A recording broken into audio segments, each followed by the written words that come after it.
कांग्रेस को लेकर ममता बनर्जी के तीखे बोल बंद नहीं हो रहे हैं। कारण कि लगातार वह कांग्रेस को अपने निशाने पर रखी हुई हैं।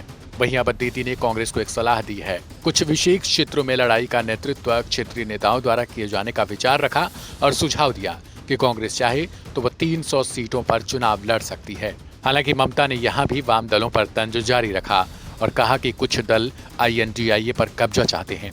ममता बनर्जी ने यहां TMC को अव्वल दिखाते हुए कहा कि हमारी पार्टी की तरह बीजेपी को कोई टक्कर नहीं दे पा रहा।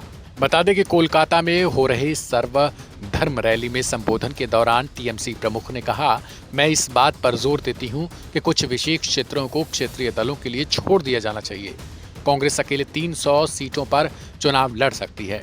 हालांकि उन्होंने ये भी कहा कि कांग्रेस अगर 300 सीटों पर लड़ती है तो मैं उनकी मदद भी करूंगी।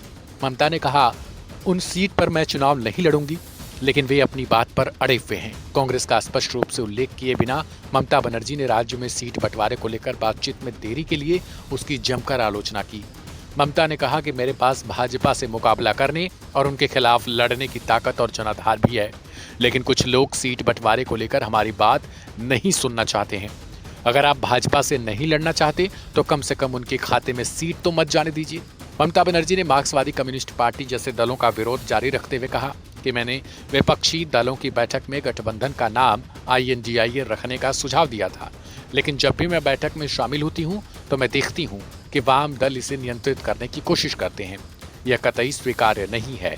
मैं उन लोगों से बिल्कुल सहमत नहीं हो सकती जिनके खिलाफ मैंने 34 साल तक का एक लंबा संघर्ष किया।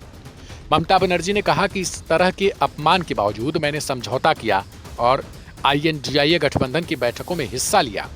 कांग्रेस नेता राहुल गांधी को असम में वैष्णव संत श्रीमंत शंकरदेव के जन्म स्थान पर जाने से रोके जाने का संभवतः संदर्भ देते हुए ममता बनर्जी ने एक टिप्पणी की, जिसमें उन्होंने कहा कि केवल मंदिर जाना ही पर्याप्त नहीं है।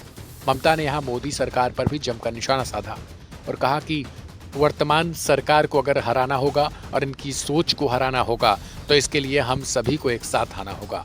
ममता ने राहुल और केजरीवाल का बिना नाम लिए निशाना साधा और कहा कि बीजेपी को देखकर कुछ लोग सिर्फ मंदिर गए, लेकिन मैं एकमात्र ऐसी हूं जिसने बीजेपी के खिलाफ मोर्चा खोल रखा है और मैं चर्च, मंदिर, मस्जिद उन सारी जगहों पर जा रही हूं और सर्वधर्म के लिए मंगल की कामना कर रही हूं।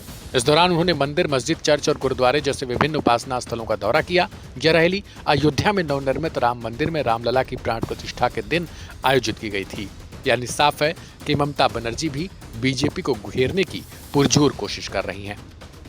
बहरहाल इस खबर में इतना ही। आपकी क्या राय है उसे कमेंट करें और सब्सक्राइब करना बिल्कुल ना भूलें वन इंडिया हिंदी को।